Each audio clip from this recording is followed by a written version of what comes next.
Gorakhpur cantt station पे खड़ा था, तभी एक ट्रेन बिहार से आ रही है।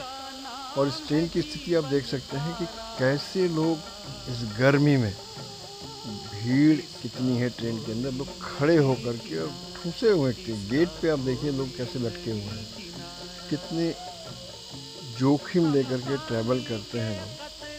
आप देख सकते हैं कि वाकई में आज ट्रैवलिंग कितना मुश्किल हो गया है। कहने के लिए टेक्नोलॉजी बहुत आगे बढ़ती जा रही है, लेकिन मध्यम वर्ग और गरीब लोगों के लिए ट्रैवलिंग बहुत टफ होता जा रहा है। जितना अमीरों के लिए सहूलियत होता है, गरीबों के लिए उतना टफ होता है। प्लीज़ सब्सक्राइब कीजिए देखने के लिए आगे भी। Thank you.